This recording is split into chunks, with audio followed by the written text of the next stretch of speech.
Hello students, welcome back once again to your very own channel, that is Maths Johnny Pratyush. So finally we are back with our most awaited MCQ series. जैसे कि आपको पता है MCQ series आप लोगों का कुछ दिन पहले से ही स्टार्ट हुआ है। पहले हमने चैप्टर 1 को कवर किया था बहुत ही अच्छे तरीके से, फिर हमने चैप्टर 2 को कवर किया, फिर in the previous class we have covered chapter 3 very nicely and I hope आप लोग देख लिए होगे चैप्टर 3 का। अभी जो सीक्वेंस रहने वाला है उसके बाद मैं चैप्टर 7 करने वाला हूँ, that is your coordinate geometry.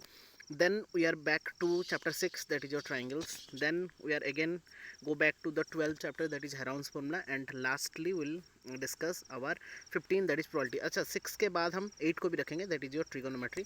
तो डोंट वेरी, आप लोग के एग्ज़ाम से पहले 4 तारीख से पहले जैसे भी करके मैं सारा आपका चैप्टर्स का MCQ को कंप्लीट करके आप लोगों को दे दूंगा। और एक बहुत ही बड़ा सरप्राइज़ है और बहुत ही एक यूज़फुल कंटेंट आप लोगों के लिए मैं ला रहा हूँ, that is your 1 short class, जो कि मैं अगर आप लोगों का 4 तारीख एग्ज़ाम है तो मैं 3 तारीख या फिर 2 तारीख उसको पोस्ट करूँगा। आप लोग थोड़ा मुझे बता देना कमेंट सेक्शन में कि कौन से तारीख को आपको चाहिए वो क्लास, जिसमें कि हम स्टार्टिंग रियल नंबर से लेके एंडिंग प्रोबेबिलिटी तक सारा चैप्टर जो आपका टर्म 1 में आने वाला है सारा का एक 1 शॉट वीडियो में लेके आऊँगा, जिसमें कि सारा चैप्टर्स का कॉन्सेप्ट को हम 1 गो में कंप्लीट करके रखेंगे, जिसमें कि एक बहुत एक हेल्पफुल आप लोगों को क्या मिलेगा ना, जो कॉन्सेप्ट आप लोगों ने मिस किया होगा या फिर जो कुछ आप लोगों ने मिस करके जाने वाले थे, शायद वो सारा कॉन्सेप्ट को भी मैं बता दूं, ताकि आप लोगों को सारा कॉन्सेप्ट एक बार क्लियर होके जाएंगे तो एक डर नहीं रहेगा कि हमने कुछ भी लेफ्ट किया है, और आपका एग्ज़ाम बहुत ही अच्छे से जाएगा। तो जो क्वेश्चंस वगैरह करवाना है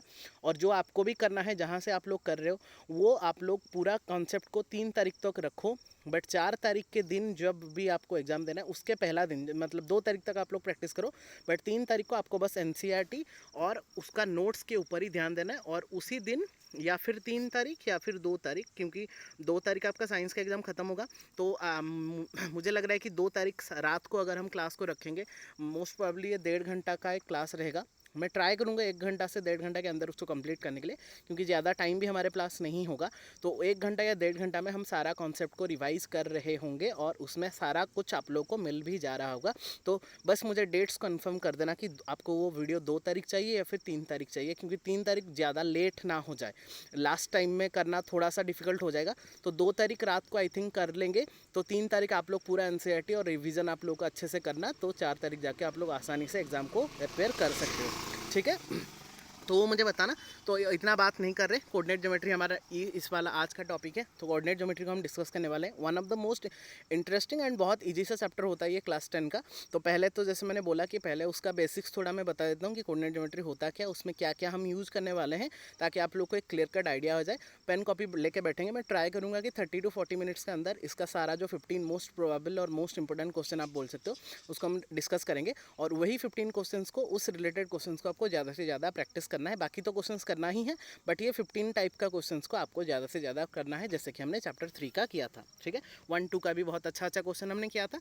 तो और ज़्यादा देरी ना करके फिर क्लास को स्टार्ट करते हैं। The name of the chapter is your coordinate geometry. जैसे कि आपको पता ही है, कोऑर्डिनेट ज्योमेट्री में बेसिक सा जो थिंग आता है, पहले तो आता है वो कार्टेशियन सिस्टम के बारे में। हमारा जो एक्स एक्सिस वाई एक्सिस में रहता है, हमारा जो पॉइंट होता है P ऑफ एक्स वाई, जिसको कि आपको पॉइंट को डिनोट करता है, where X is the X coordinate, Y is the Y coordinate. और एक्स वाई में आप ऐसे बोल सकते हो कि एक्स में हम एक्स एक्सिस में उतना डिस्टेंस हम जाते हैं, कवर करते हैं, वाई एक्सिस में हम उतना डिस्टेंस कवर करते हैं, वो आपका P ऑफ एक्स वाई आपको डिनोट करवाता है। ये सारा कुछ तो आप लोगों को पता ही होगा। और वो जो ओरिजिन वाला पॉइंट को, वो जो मिडिल वाला पॉइंट जहाँ पे वो इंटरफेयर करते हैं उसको हम ओरिजिन बोलते हैं, और वो हमेशा परपेंडिकुलरली बाइसेक्ट करते हैं एक दूसरे को। जो हमारा एक्सेस होता है, one is your X axis, one another one is your Y axis, and the X coordinate is also called as abscissa and the Y coordinate is also called as ordinate. ये तो आप लोग 9 class में पढ़ के आए थे, तो मैं ज़्यादा डिस्कस नहीं कर रहा। तो जो सबसे बड़ा जो हमारा पॉइंट ऑफ डिस्कशन रहने वाला है ये चैप्टर में, that is your distance formula. बहुत ही सिंपल सा फार्मूला रहता है, that is your x2 minus, और मैं ज़्यादा टाइम नहीं, मैं यहाँ पे ही लिख दे रहा हूँ, मतलब यहाँ पे ही देख लो कि x2 माइनस x1 का square plus y2 minus y1 का स्क्वायर का होल रूट ओवर लेंगे, तो will find the distance between any 2 point P and Q where the coordinates are given by x1 y1 and x2 y2। तो either आप लोग x2 minus x1 का square लो, like कहीं पे अगर 3 माइनस 4 का स्क्वायर ले रहे हैं, वो जितना निकलेगा 4 माइनस 3 का स्क्वायर भी बच्चों उतना ही निकलेगा, क्योंकि 3 माइनस 4 का माइनस 1 का स्क्वायर 1 ही होगा, एंड 4 माइनस 3 1 का स्क्वायर 1 ही होने वाला है। तो उसमें टेंशन टेंशन लेने का जरूरत नहीं है। आप लोग को बस सीक्वेंस को सेम रखना है कि x2 माइनस x1 अगर कर रहे हो उधर में y2 माइनस y1 करोगे, अगर x1 माइनस x2 कर रहे हो तो यहाँ पे y1 माइनस y2 करेंगे, अंदर में प्लस देंगे और स्क्वायर रूट लिखना नहीं भूलेंगे। So this is the simplest formula for your distance between any two point on a Cartesian plane. ठीक है, तो ये डिस्टेंस फॉर्मूला को यूज कर डिफरेंट टाइप ऑफ क्वेश्चंस हम करने वाले हैं। कोलिनियर पॉइंट्स, जैसे कि आपको पता है कोलिनियर पॉइंट्स का मतलब क्या होता है कि व्हेन 3 और more than 3 points lie on A same straight line, अगर एक स्ट्रेट लाइन के अंदर 1 2 3 पॉइंट लाई कर रहा है तो ये 3 पॉइंट्स को हम क्या बोलते हैं, कोलिनियर पॉइंट्स बोलते हैं। अगर वो लाइन नहीं करते हैं तो उसको हम नॉन कोलिनियर पॉइंट्स बोलते हैं। तो उसका कंडीशन बहुत बच्चे इसको मिस कर जाते हैं कि उसको प्रूफ करने के लिए ये आपको कंसेप्ट याद रखना है कि अगर A B plus B C equal to A C हो रहा है, या फिर A C plus C B equal to A B हो रहा है, या फिर B A plus A C equal to B C हो रहा है, मतलब मैंने यहाँ पे एक लाइन लिया, यहाँ पे मैंने बी सी दे दिया, बीच में एक लाइन है ए, तो अगर आप दिखा दोगे कि A B plus A C equal to B C हो रहा है तो आप बोल सकते हो कि दिस 3 पॉइंट्स आर कोलिनियर। तो बहुत ही सिंपल है। तो कहीं पे क्वेश्चन में दिया होगा कि बी का कोऑर्डिनेट दिया होगा, ए का कोऑर्डिनेट दिया होगा, सी का कोऑर्डिनेट दिया होगा और बोलेगा कि प्रूफ करो कि आप लोग प्रूफ करो कि ये कोलिनियर पॉइंट्स है, तीनों का तीनों कोलिनियर है। तो आपको सिंपली क्या करना है ना, ए बी का डिस्टेंस निकालना है by using distance formula, A C का डिस्टेंस निकालना है by using distance formula, then B C का डिस्टेंस निकालना है by using distance formula, then we have to just show that A B का डिस्टेंस जितना आ रहा है फिर AC का डिस्टेंस जितना आ रहा है, अगर मैं दोनों को मिलाऊं तो क्या वो BC का डिस्टेंस आ रहा है कि नहीं। अगर वो BC का डिस्टेंस के साथ इक्वल हो गया तो हम बोल सकते हैं कि ABC all this 3 points are collinear to each other. I hope ये वाला भी समझ में आ गया होगा। इसको बहुत बच्चे मिस कर जाते हैं, तो इसको बहुत ध्यान से आप लोग को याद रखना है, नोट डाउन करके रख लेना। जिसके पास नोट्स अवेलेबल नहीं है मैं इसका PDF डिस्क्रिप्शन में दे दूंगा, आप लोग वहाँ से डाउनलोड कर सकते हो, या फिर आप लोग चाहो तो स्क्रीनशॉट लेके भी उसको लिख सकते हो। ठीक है, क्योंकि लिखने का भी टाइम नहीं रहेगा, आपको बस रिवाइज करना रहेगा, तो इसलिए मैं हाईली रिकमेंड करूँगा आप लोग स्क्रीनशॉट या फिर इसका जल्दी से इसको PDF को सेव करके वहाँ से ही पढ़ लेना। सेक्शन फार्मूला जो सबसे इंपॉर्टेंट, तो ये चैप्टर में 2 ही फार्मूला बहुत ज़्यादा इंपॉर्टेंट होता है, one is your distance formula, one is your section formula. Distance formula तो सिंपल सा था, उसमें हमने बहुत अच्छे से उसको डिस्कस कर लिया। सेक्शन फार्मूला में क्या होता है ना, आप लोग का internal division line segment, internal division of A line segment, एक लाइन सेगमेंट को एक पर्टिकुलर रेशियो में आपको डिवाइड करना रहता है, फिर वो लाइन सेगमेंट से जो पॉइंट उसको डिवाइड करे उसका कोऑर्डिनेट निकालने के लिए हम सेक्शन फार्मूला यूज़ करते हैं। और वही पॉइंट अगर मिड पॉइंट मतलब मिडिल ऑफ द लाइन में रह गया तो उसमें आप मिड पॉइंट थ्योरम उसको बोलते हैं। वही सेक्शन फार्मूला को एक थोड़ा सा मॉडिफाई करके हम उसको मिड पॉइंट फार्मूला बोल देते थे। ये तो आप लोग पढ़े थे। सेक्शन फार्मूला बहुत ही सिंपल सा फार्मूला रहता था, जो कि आप लोगों को बहुत अच्छे से पता होगा। नहीं पता है तो इसको भी नोट डाउन कर लेंगे। जो कि हमारा फार्मूला होता है, अगर हम M1 और M2 दो रेशियो ले लें, मतलब it is A point, this is B point and P is any point which divides the line segment AB in the ratio M1 is to M2. So the section formula for the coordinate of the point P will be given by first ratio, that is M1 into X2, ठीक है, plus second ratio that is M2 into X1 whole divided by M1 plus M2। तो ये आपका P का X coordinate निकल जाएगा। वैसे M1 into Y2 plus M2 into Y1 whole divided by M1 plus M2 करेंगे तो वो P का Y का कोऑर्डिनेट, मतलब जो P XY का कोऑर्डिनेट निकलता है, पहला वाला X में निकल जाएगा, दूसरा वाला आपको P का Y कोऑर्डिनेट दे देगा। वहाँ से आप लोग क्लियरली आपका P का जो कोऑर्डिनेट है वहाँ से आप लोग बहुत आसानी से निकाल सकते हो। That is all about your internal division formula of your section formula. ठीक है, तो इंटरनल ही आपका है, एक्सटर्नल आपका नहीं है, वो हायर क्लासेस में है। तो आपको बस इंटरनल सेक्शन फार्मूला के रिलेटेड जितना भी क्वेश्चन है उसको अच्छे से थोड़ा रिवाइज करना है। अगर कहीं कहीं पे अगर वो रेशियो पूछ देगा, दो टाइप का क्वेश्चन आता है। एक में तो पूछता है अगर रेशियो दिया है तो उसका पॉइंट्स निकालना रहता है, कभी कभी पॉइंट्स गिवन रहता है और रेशियो को निकालना रहता है। तो हमेशा याद रखना कि वो रेशियो का आप K:1 जैसे हमने बोला था। आप लोग अगर इसका वीडियो भी देखोगे यहाँ से क्लियरली मेंशन हुआ होगा कोऑर्डिनेट ज्योमेट्री का। अच्छा, जो बच्चे को अभी चैप्टर रिवीजन करना है वो लोग का भी प्लेलिस्ट में दे दूंगा नीचे में, आप लोग जाके वहाँ से चैप्टर को, अगर किसी को कोई भी चैप्टर का कॉन्सेप्ट पता नहीं है तो आप लोग आसानी से जाके वो वाला चैप्टर को 2x स्पीड में देख सकते हो, ताकि क्योंकि टाइम नहीं है तो 2x स्पीड में देखेंगे और वहाँ से भी आप लोग को कॉन्सेप्ट क्लियर हो जाएगा। टर्म 1 का सारा चैप्टर का प्लेलिस्ट और वीडियो मेरे चैनल में अपलोड हो गया, उसका भी टेंशन आपको लेना नहीं है। तो आपको K:1 रेशियो में लेना है, तो K:1 रेशियो में जब ले लेंगे तो उसका फॉर्मूला हो जाएगा KX2 plus X1 by K+1, KY2 plus Y1 by K+1। यहाँ से आप लोग को डायरेक्टली कोई भी इधर इसको X ले जाएंगे या फिर इसको Y लेके अगर हम उसको क्या करेंगे इक्वलाइज करेंगे, then will get the value of K very nicely. तो रेशियो के फॉर्मेट में निकल जाएगा। तो इसी को लेके that is the concept of section formula. बहुत ही सिंपल सा कॉन्सेप्ट था। फिर मैंने जैसे बोला मिड पॉइंट फार्मूला जब आप यूज़ करते हो, मिड पॉइंट फार्मूला वही सेक्शन फार्मूला ही होता है। बस मिड पॉइंट फार्मूला में क्या होता है ना, suppose A and B are 2 points and P is the mid point, तो ऑब्वियसली उसको 1:1 रेशियो में डिवाइड करेगा। तो जो सेक्शन फार्मूला हम यूज़ करते थे उसको हम अगर 1:1 करके m1 में 1 और m2 में 1 पुट कर देंगे तो the section formula will become x1 plus y1/2 x1 plus x2/2 y1 plus y2/2। यहाँ पे गलती से y1 लिख दिया है, x1 प्लस x2/2 और उधर में y1 प्लस y2/2 करेंगे तो हमको क्या मिल जाएगा, मिड पॉइंट फार्मूला मिल जाएगा। ठीक है। और पॉइंट ऑफ ट्राई सेक्शन जैसे कि आपको पता है 2 पॉइंट जो कि टोटल ए बी को 3 सेक्शन या 3 पार्ट में डिवाइड कर देगा। तो ऑब्वियसली बात है, सपोज ट्राई सेक्शन है और कुछ रेशियो दिया है, तो पहले जब मैं पी पॉइंट का निकालूंगा तो 1:2 पूरा को लेना है, और अगर क्यू पॉइंट का लेना है तो पहला सेकंड और फिर इसका लेना है। तो इस ट्राई सेक्शन वाला प्रॉब्लम आपका एनसीईआरटी में भी गिवन है, उसको अच्छे से थोड़ा सा रिवाइज कर देंगे तो you will get the concept very nicely. ठीक है बच्चों, तो this is all about your concept part of your coordinate geometry and I hope सबको कॉन्सेप्ट भी क्लियर हो गया होगा। अगर जिसको नहीं है आप लोग को मैं हाईली रिकमेंड करूँगा इसका स्क्रीनशॉट या फिर पीडीएफ डाउनलोड करके उसको थोड़ा नोट डाउन कर देंगे, जो कि हेल्पफुल रहेगा आप लोग को कोऑर्डिनेट ज्योमेट्री का पार्ट को कंप्लीट और रिवाइज करने का।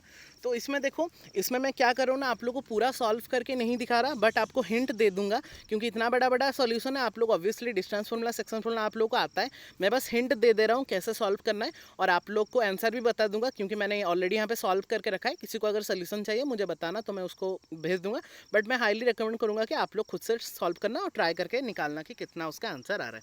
तो 15 क्वेश्चन जैसे कि मैंने बोला था आप लोग को, सारा चैप्टर से मोस्ट इंपॉर्टेंट 15 क्वेश्चन हम इसको लेंगे। तो पहला क्वेश्चन जो आ रहा है, the distance between the point this and this. Obviously बात है, यहाँ पे ए और बी 2 पॉइंट दिया है, और आपको देखो ये बहुत ही सिंपल से फॉर्मूला है। By using distance formula we can find the answer very easily. But आप लोग को इसको छोड़ना नहीं है कि सर डिस्टेंस फॉर्मूला तो हमको आता है तो इसको क्या करेंगे, बट इस टाइप का क्वेश्चन को भी आपको थोड़ा सा करना पड़ेगा। तो डिस्टेंस फॉर्मूला में डायरेक्टली करेंगे तो -6 -1 दैट इज +1 का स्क्वायर प्लस 7 -5 दैट इज +5 का होल स्क्वायर, ये हो गया आपका, उसका होल रूट ओवर देना मत भूलना। तो -6 + 1 ये हो गया बच्चों 5, मतलब 5 का स्क्वायर कितना हो गया आपका 25, प्लस यहाँ पे हो गया 7 + 5 12 का स्क्वायर हो गया 144 का whole root over that is 169 का root over that is 13 unit. तो 13 unit will be the correct answer. बहुत ही सिंपल सा क्वेश्चन था, the correct answer will be option number B that is 13 unit. तो बहुत ही सिंपल सा है, और मैंने जैसे बोला था आप लोगों को करने का, क्वेश्चन करने का कैसा कॉन्सेप्ट रहना चाहिए, मतलब जैसे कि ये रिकॉर्डेड वीडियो है तो आप लोगों को पॉज करना है, पहले उसको सॉल्व करना है, सॉल्व करने के बाद जो भी आंसर हो रहा है उसको अप्रोप्रिएट आंसर को आप लोगों को खुद से करना है, फिर आपको सोल्यूशन को चेक करना है कि मेरा आंसर और आपका आंसर सही मैच कर रहा है कि नहीं।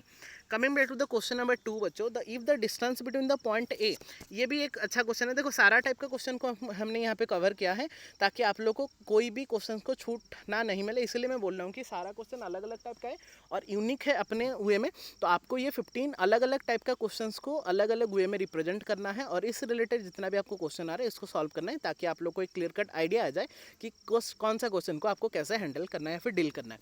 2 नंबर क्वेश्चन में अगर हम आ जाएँ, यहाँ पे बोला है if the distance between the point A and B is 10 unit, मतलब वहाँ पे ए और बी यहाँ पे 2 पॉइंट दिया है, तो ऑलरेडी इसके अंदर का डिस्टेंस वो दे दिया 10, मतलब जो डिस्टेंस निकलना चाहिए वो दे दिया आपको 10। तो आप ऐसे लिख सकते हो कि 3 - x का होल स्क्वायर, ठीक है, प्लस -6 - 2 का होल स्क्वायर का whole root over that is equal to 10। समझ में आया बात? डिस्टेंस बोलना यूज करना है और इसको दैट इज इक्वल टू 10, क्योंकि already the distance is given in the question, that is उसका जो डिस्टेंस निकलेगा वो हमेशा 10 निकलेगा। तो इसको सॉल्व करते हुए मैं बस बताऊंगा कि दोनों साइड में स्क्वायर ले जाना, क्योंकि स्क्वायर रूट का आपको हटाना है। तो दोनों साइड में स्क्वायर लेंगे तो इट विल बिकम 3 - x का होल स्क्वायर प्लस -6 - 8 मतलब -8 का whole square that is equal to 10 का स्क्वायर जब ले लेंगे 100। तो इसको अभी सॉल्व कर सकते हो, मैं इसको और सॉल्व नहीं कर रहा।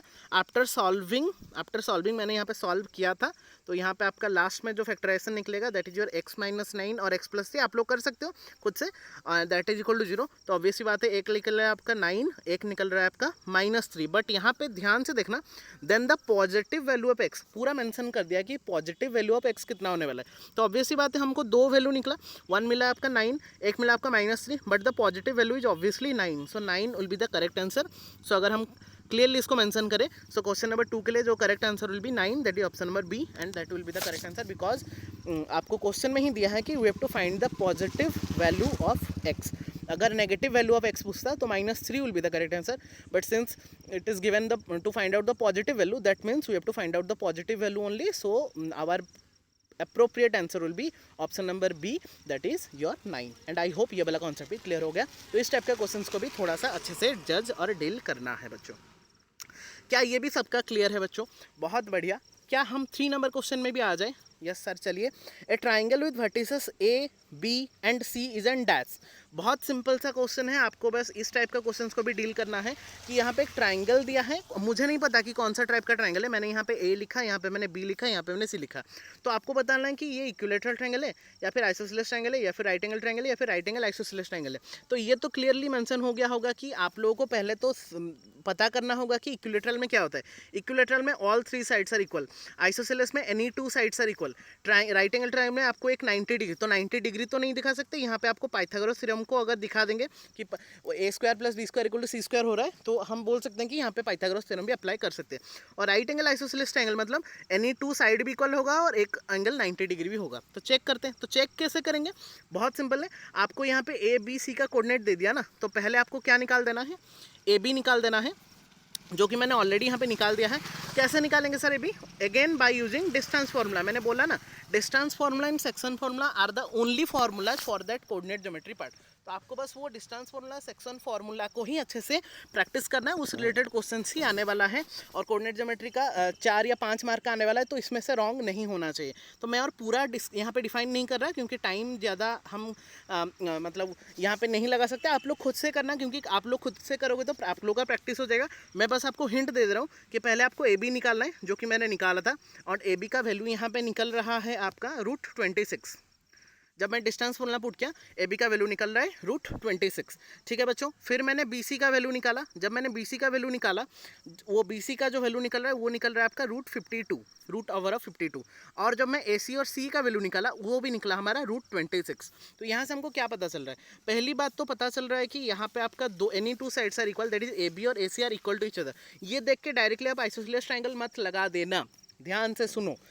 हमको दिखा कि सर 2 साइड तो इक्वल हो गया तो आइसोसेलेस ही होगा और देखना ही नहीं है, बट आपको पहले चेक भी करना है कि यहाँ पे आइसोसेलेस का 2 आंसर दिया है। One is your isosceles triangle only, another one is your isosceles right angle triangle. मतलब अगर वो राइट एंगल ट्राइंगल भी होगा तो उसको आपको correct answer will B right angle isosceles triangle. तो यहाँ पे आपको क्या करना है ना, राइट एंगल चेक करने के लिए आपको चेक करना है कि कोई भी 2 साइड का स्क्वायर का सम थर्ड साइड के स्क्वायर का सम स्क्वायर के साथ इक्वल हो रहा है कि नहीं। और मुझे क्लियरली यहाँ पे दिख रहा है कि अगर मैं ए बी का स्क्वायर दैट इज √26 का square that is your 26 and A C का स्क्वायर दैट इज 26, इसको जब हम कर रहे हैं तो ये 52 √52 का स्क्वायर 52 के साथ इक्वल हो जा रहा है। तो we can say that A B square, ठीक है, plus B C square, A C square plus A C square जब हम निकाले तो वो हमारा किसके साथ इक्वल हो जा रहा है बच्चों?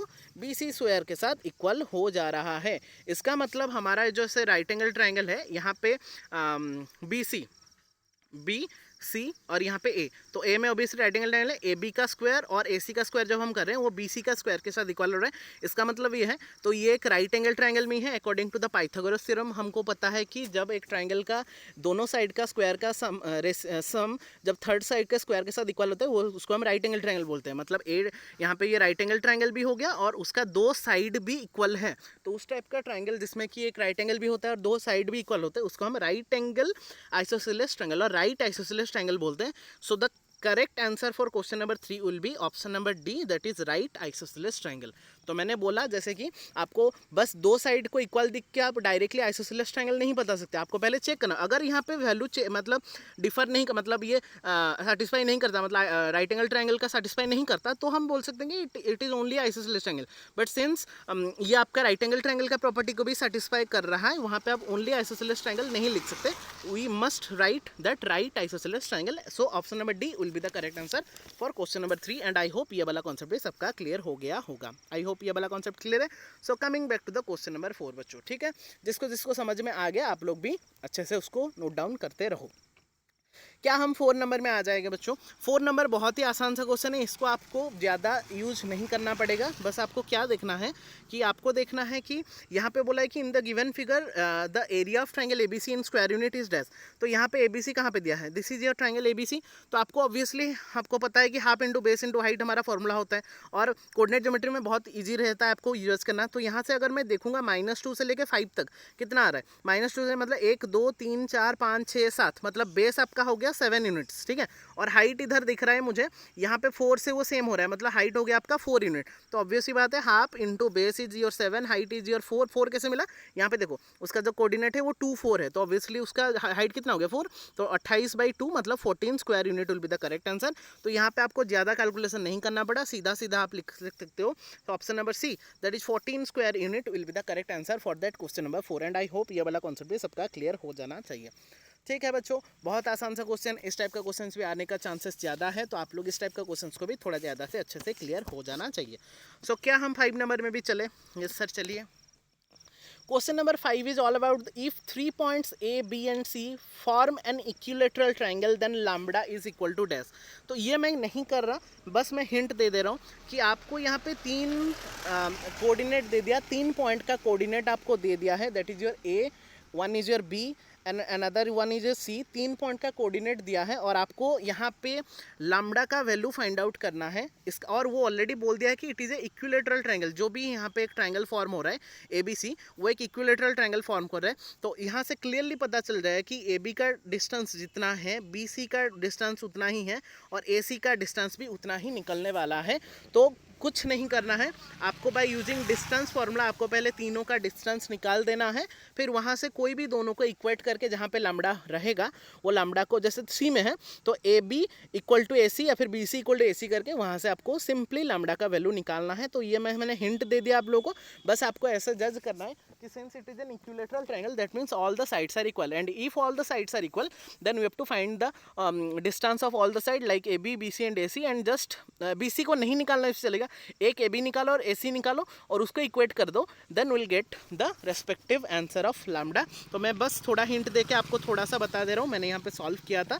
तो आपको सपोज मैंने यहाँ पे AB इक्वल टू AC लिया था, तो उसका जो वैल्यू निकला था लास्ट में निकला था यहाँ पे 9 + 3 और यहाँ पे निकला था मेरा 9 + लैम्बडा स्क्वायर।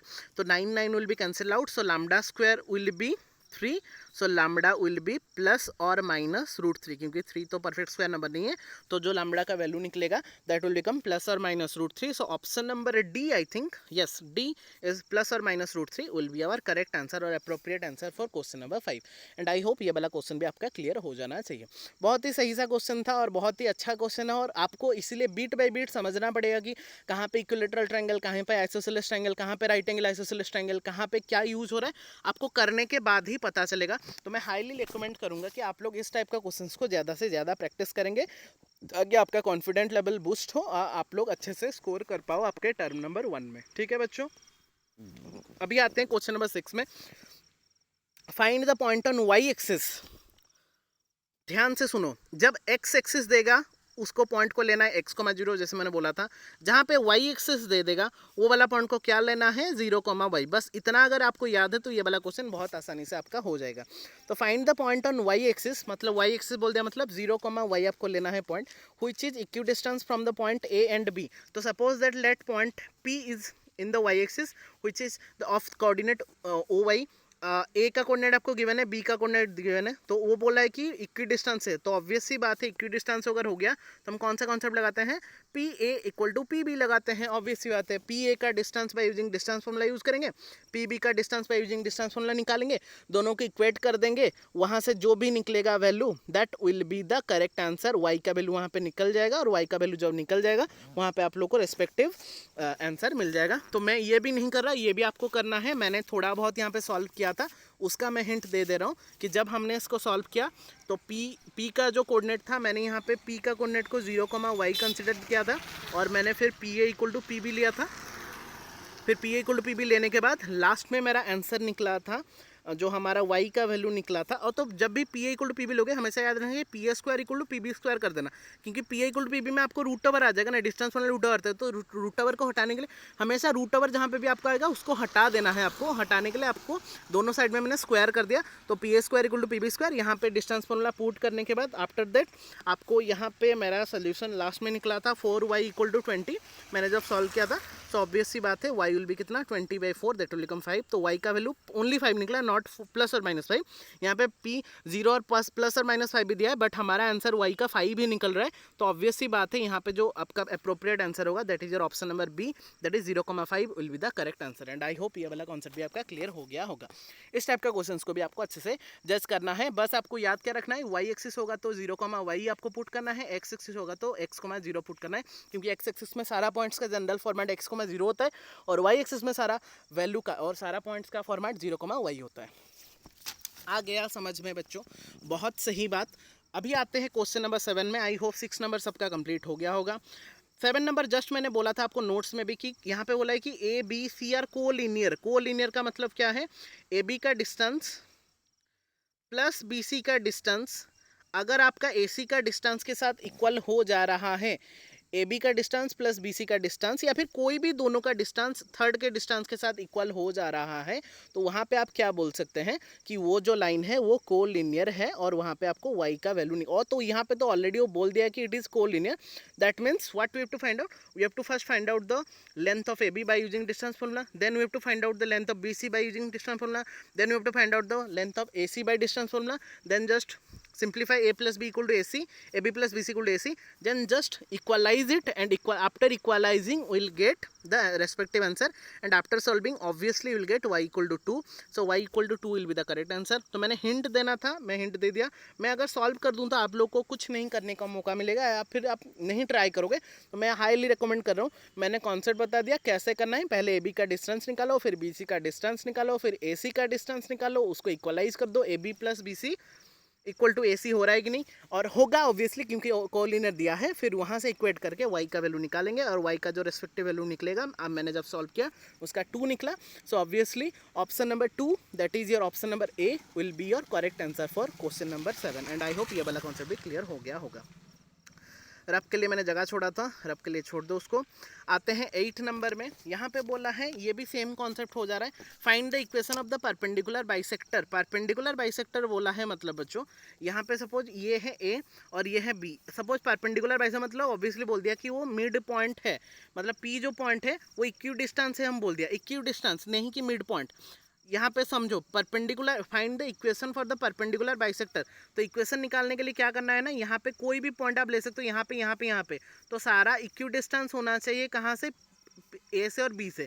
तो अगर मेरा 2 पॉइंट है ए और बी, तो उसका इक्वेशन निकालने के लिए हम अगर कहीं पे भी पॉइंट पी ले रहे हैं तो आपको क्या दिखाना है, तो वो अगर परपेंडिकुलर बाइसेक्टर है तो हम हमेशा ये बात याद रखना कि पी ए का डिस्टेंस इतना होगा, पी बी का डिस्टेंस उतना ही होगा। आप चाहे यहाँ से लो, अगर मेरा परपेंडिकुलर यहाँ पे है तो ये डिस्टेंस सेम होगा। अगर मैं यहाँ से ले रहा हूँ ये डिस्टेंस सेम होगा। अगर मैं और थोड़े नीचे ले रहा हूँ ये डिस्टेंस, मतलब जहाँ पे भी आप पी पॉइंट लोगे वहाँ से पी ए का डिस्टेंस और पी बी का डिस्टेंस ऑब्वियसली सेम होगा, क्योंकि यहाँ पे लिख दिया है perpendicular bisector of the line segment joining A equal to this and B equal to this. तो 2 पॉइंट आपको मिल गया, ए का कोऑर्डिनेट बी का कोऑर्डिनेट आपको दे दिया, पी को आपको उसका इक्वेशन निकालना है। तो करना क्या है आपको, P A equal to P B आपको शो करना है, और P A by using distance formula आपको निकालना है, P B by distance formula. और तो पी का कोऑर्डिनेट क्या है सर, कुछ नहीं, पी का कोऑर्डिनेट को आपको एक्स वाई लेना है, क्योंकि पी का कोऑर्डिनेट आपको पता नहीं है, क्योंकि आपको यहाँ पे वैल्यू निकालने नहीं बोला है, यहाँ पे आपको सॉल्व करने बोला है। तो जब आप उसको सॉल्व करोगे by using P A equal to P B, then P A square equal to P B square, जो डिस्टेंस फॉर्मूला स्क्वायर रूट को हटाने के लिए,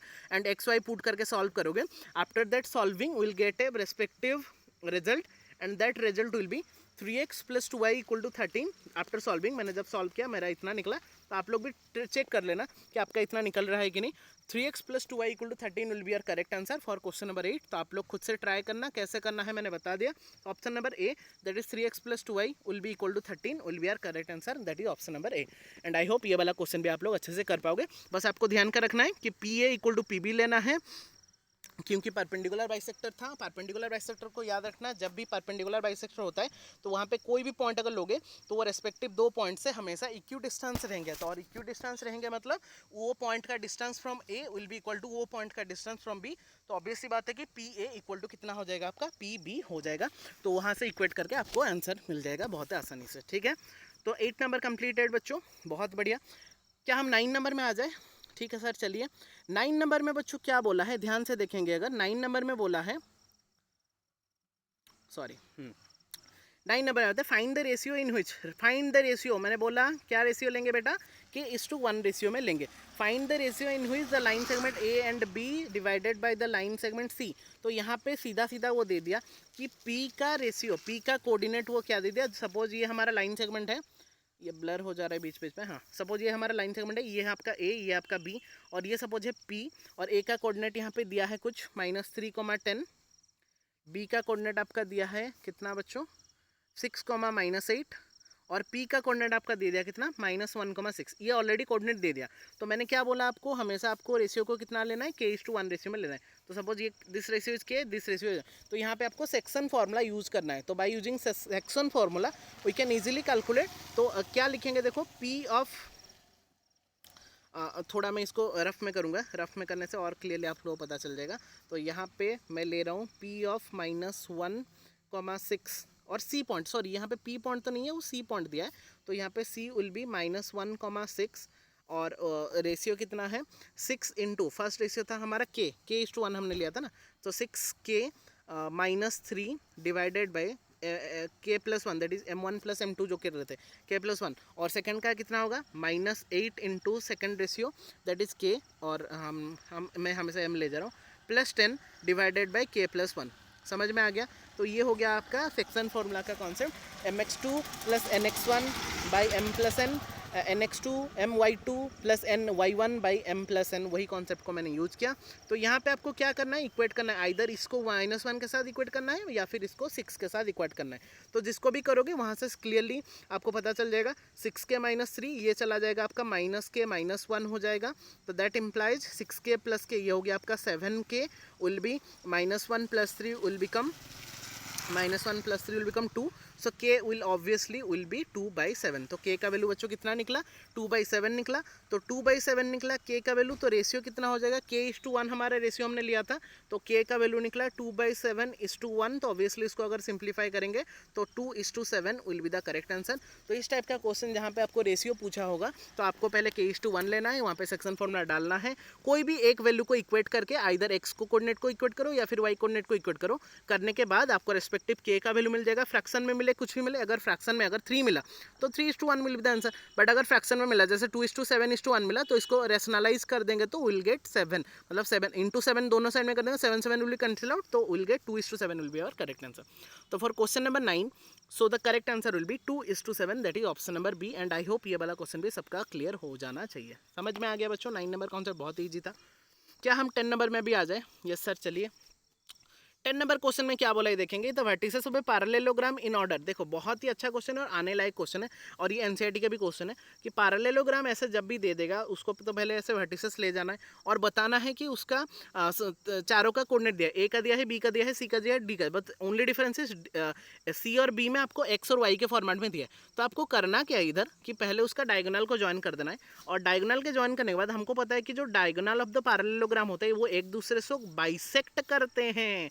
क्या करते हैं sir? Bisect. So suppose that point is O, तो बाइसेक्ट करते हैं मतलब AO का डिस्टेंस जितना होगा OC का डिस्टेंस भी उतना होगा, और BO का डिस्टेंस जितना होगा DO का डिस्टेंस भी उतना ही होगा। क्या ये भी क्लियर है? हाँ सर क्लियर है। तो मतलब क्या हो गया, O is the mid point of AC, yes sir, and O is the mid point of BD also, yes sir. तो दोनों में ही जगह में आपको मिड पॉइंट फॉर्मूला अप्लाई करना है। After applying the mid point formula बहुत ही आसानी से आप लोग को रिजल्ट मिल जाएगा।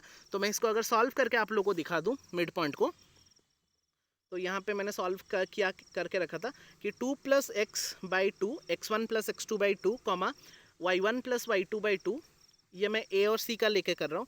तो दैट इज इक्वल टू 4 + 3/2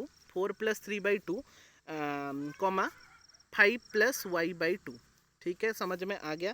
तो ये दोनों को इक्वलाइज डायरेक्टली करेंगे तो कितना हो रहा है बच्चों, 2 इक्वल टू 7/2, तो 2 विल बी कैंसिल आउट, तो x विल बी कितना, x इक्वल टू निकला आपका 7 - 2 दैट इज 5, तो x का वैल्यू डायरेक्टली निकला 5, और उधर में 5 + y/2 इक्वल टू 3 + 9/2, तो 5 + y equal to 9, y will be 9 - 5 4, तो y equal to 4 and x equal to 5 will be the correct answer, तो x equal to 5 and y equal to 4 will be the correct answer, and I hope ये वाला आपको मिल जाना चाहिए। कहाँ पे है सर, कहाँ गया 10 नंबर, हाँ यहाँ पे है। सो x इक्वल टू कितना निकला बच्चों आपका, x इक्वल टू 5, आपका 5 निकला था ना, x 5 4 कहाँ पे है, यस सर यहाँ पे ऑप्शन नंबर सी, तो 5 and 4 will be the correct answer for question number 10, and I hope ये वाला कॉन्सेप्ट भी क्लियर है। ये बहुत ही इंटरेस्टिंग सा कॉन्सेप्ट है, आने लायक क्वेश्चन है, तो इसको थोड़ा सा ज़्यादा अच्छे से डील करेंगे इस टाइप का क्वेश्चन को, एंड आई होप ये वाला कॉन्सेप्ट सबका क्लियर भी हो जाना चाहिए। 10 नंबर भी क्लियर है क्या सबका, बहुत बढ़िया। एक्चुअली मैं आउटडोर में शूट कर रहा था, तो इधर उधर का थोड़ा नॉइज़ आ रहा है, थोड़ा सा उसको एडजस्ट करेंगे, क्योंकि पढ़ाई इंपॉर्टेंट है, नॉलेज इंपॉर्टेंट है, नॉइज़ इंपॉर्टेंट नहीं है, ये बात याद रखेंगे। क्या हम 11 नंबर में भी आ जाएं, हाँ सर चलिए। 11 नंबर का कॉन्सेप्ट बच्चों क्या है, find the coordinate of the centroid of the triangle. यहाँ पे देखो बच्चों, सेंट्रॉइड आप लोग का कोर्स में है कि नहीं मुझे नहीं पता, बट सेंट्रॉइड वाला क्वेश्चन मैंने बहुत जगह में देखा, तो सेंट्रॉइड का बस फॉर्मूला याद रखना है, बहुत ही सिंपल सा फॉर्मूला था आप लोगों का। सेंट्रॉइड का जो फॉर्मूला होता है, that formula is given by, बस लिख के रख देना, x1 + x2 + x, अगर 3 पॉइंट गिवन होगा तो बाय 3, ये हो गया x का, और y1 का जब निकालेंगे, y1 मेरा चार्ज भी खत्म हो गया, कोई बात नहीं, चार्ज खत्म होने से भी हमारा पढ़ाई खत्म नहीं होगा, 20% चार्ज में हम खत्म कर देंगे इसको। तो सेंट्रॉइड का जो कोऑर्डिनेट है उसको याद रखेंगे, x1 + x2 + x3/3, x का कोऑर्डिनेट, सेंट्रॉइड का x कोऑर्डिनेट, और सेंट्रॉइड का y कोऑर्डिनेट के लिए y1 + y2 + y3 divided by 3 करेंगे, तो हमको उसका y कोऑर्डिनेट मिल जा रहा होगा, ठीक है। तो तीनों पॉइंट गिवन होना चाहिए, तो तीनों पॉइंट तो यहाँ पे सर गिवन है ऑलरेडी, तो कुछ नहीं करना है, बस x1 x2 x3 में पुट कर देना है, and will get the answer. देखो कहाँ पे है sir, A B C 3 point given है ना, तो चेक कर लो।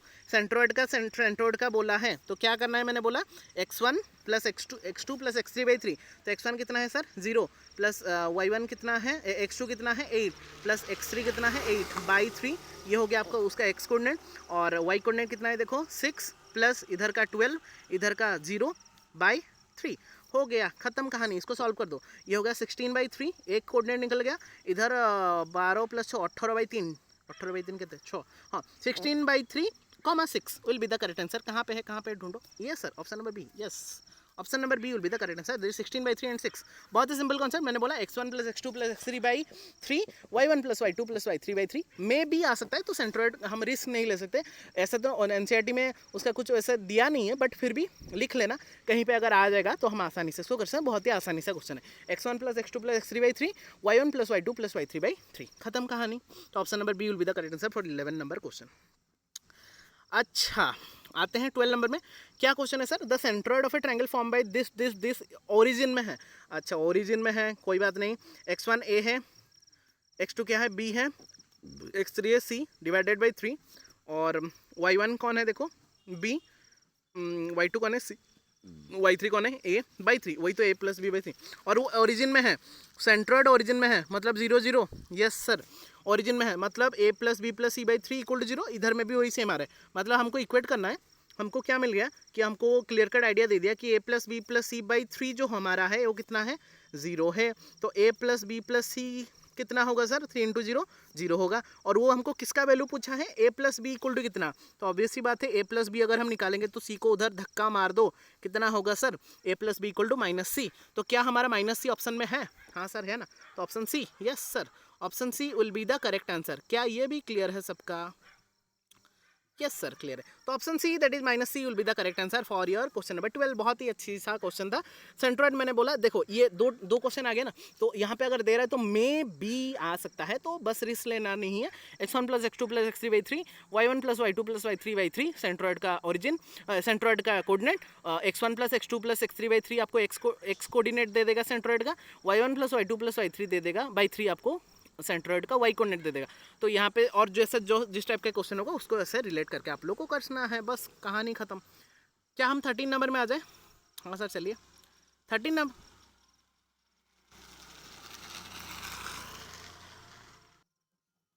क्या हम 13 नंबर में आ जाए? सॉरी मेरा डिस्कनेक्ट हो गया था थोड़ा सा। आई होप मेरा आवाज़ आप लोगों को आ रहा होगा। हाँ सर आ रहा है, हाँ बढ़िया। तो 13 नंबर में आ जाए, मेरा 12 नंबर कंप्लीट हो गया। 13 नंबर में क्या बोला है बच्चों? देखो 13 नंबर में बोला है कि द पॉइंट P, एक पॉइंट दिया है P which divides the line segment A and B in the ratio 2:3, तो वो कौन से क्वाड्रेंट में लाई करेगा? ये अच्छा क्वेश्चन दे दिया।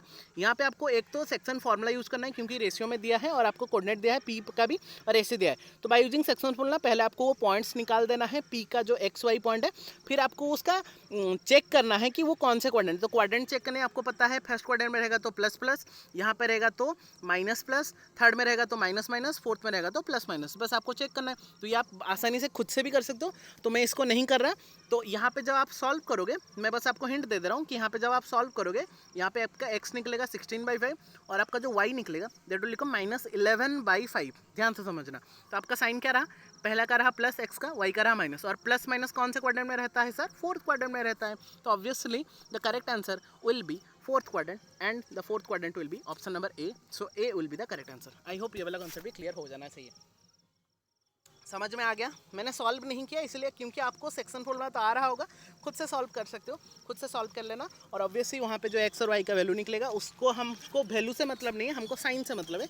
और हमारा जो साइन निकलने वाला है वो प्लस और माइनस निकलने वाला है। और अगर प्लस और माइनस निकलेगा मतलब ऑब्वियसली वो फोर्थ क्वाड्रेंट को ही बिलोंग्स करता है, और क्वाड्रेंट पूछा है तो fourth quadrant will be the correct answer. क्या ये भी क्लियर है बच्चों? 13 नंबर, हाँ सर क्लियर। 14 नंबर में आ जाए क्या? बोला ही the vertices of triangle ABC AB and C, if vertices of triangle ABC AB and C then find the length of median of AD। अच्छा जी, यहाँ पे बोल दिया A, इधर बोल दिया B, इधर बोल दिया C, और AD मीडियन का पूछा है, तो ऑब्वियसली बात है ये D हुआ, तो ये मिड पॉइंट ही होगा ना। तो पहले D का मिड पॉइंट देके D का कोऑर्डिनेट निकाल दो, फिर AD का डिस्टेंस फॉर्मूला पुट करके AD का डिस्टेंस निकाल दो, कहानी खत्म।